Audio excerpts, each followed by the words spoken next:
Assalamualaikum warahmatullahi wabarakatuh. Perkenalkan, nama saya Lutfi Hairunisa. Saya dari MJ701 akan mempresentasikan terkait bagaimana pencegahan masalah hubungan industrial pada PT sedang tidak baik-baik saja. Dari kasus yang disimpulkan, cara mencegah permasalahan yang terjadi di perusahaan yaitu dengan cara membangun hubungan yang bersifat strategis dan menyeluruh, yang mana perusahaan bukan hanya menaikkan gaji karyawan, tetapi harus membangun sistem hubungan industrial yang sehat dan berkelanjutan. Apa sih peran serikat kerja dan peran manajemen perusahaan untuk menciptakan lingkungan kerja yang kondusif?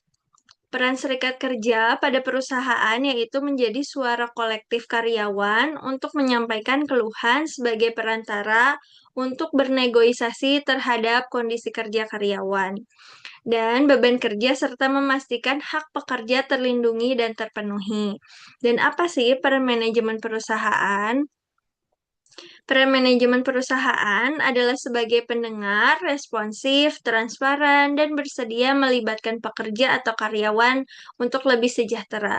Produktivitas meningkat, dan potensi konflik maupun turnover dapat berkurang, sehingga dapat mengurangi pengunduran diri dan pemutusan hubungan kerja massal atau PHK.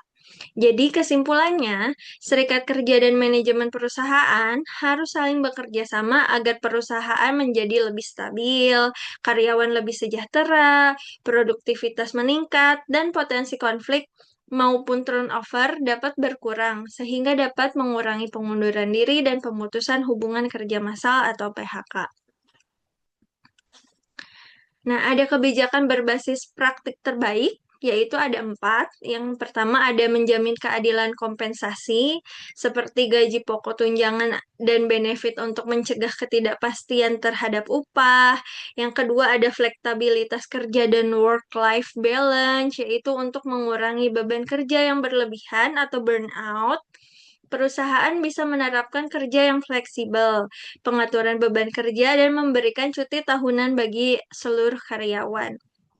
Yang ketiga ada membuka saluran komunikasi.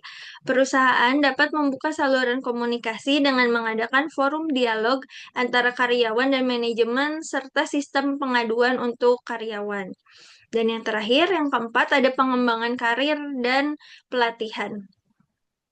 Perusahaan harus memberikan peluang untuk karyawan tumbuh dengan mengadakan pelatihan atau training, meningkatkan keterampilan maupun soft skill maupun hard skill untuk menunjukkan bahwa perusahaan peduli terhadap karyawannya. Yang ketiga ada visualisasi grafik. Ini visualisasi grafiknya ada set goals and prioritize.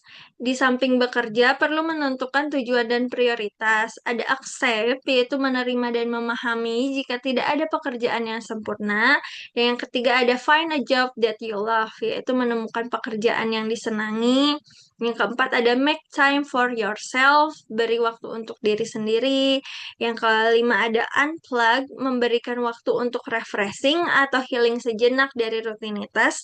Dan yang terakhir ada priorities health, yaitu bekerja dengan mempertimbangkan kesehatan fisik, pikiran, maupun mental. Sekian presentasi dari saya. Mohon maaf bila banyak kurangnya. Terima kasih. Wassalamualaikum warahmatullahi wabarakatuh.